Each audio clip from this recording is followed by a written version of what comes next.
The next step on our tour is our simulation suite. So in this suite, we have different simulation lab rooms, and they're set up similar to hospital rooms. We have 8 adult patients, just like this one here. We also have 2 toddlers, like the one over in the corner over there. And then we have 1 infant.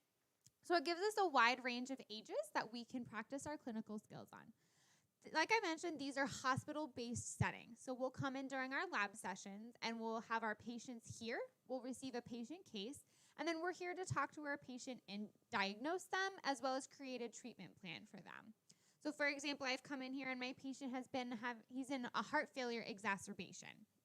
So we come in and we talk to him and ask him, what brought him in today, and listen to his symptoms and ask some of those probing questions to make sure that we're getting the full story. And then once we have the full story and we've decided what our diagnosis is, that's when we'll create our treatment plan. So we'll create a treatment plan and come back and talk to the patient about what we want them to do. And this is a great way for us to practice our clinical skills, so the things that we're learning in classroom, so our pharmacotherapy, our foundations, knowing what the signs of different diseases are, and then practice them in this setting. So not only are we pharmacists in this setting, we're also the doctors, the nurses, social workers, should there be any issues like that, that we are here and we play the roles of a lot of different healthcare personnel in this room. So as you can see, my patient's vitals are always going to be up on the screen behind us. My patient will be here.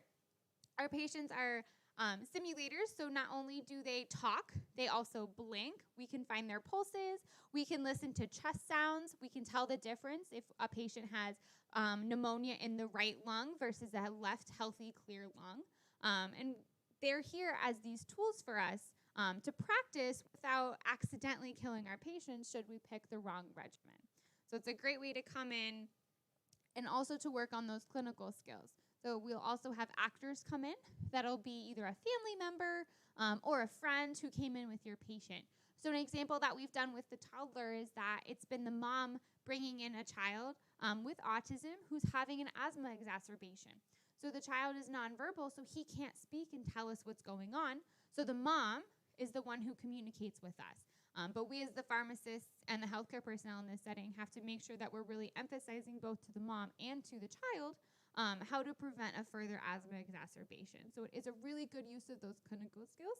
And it is also one of my favorite days in lab.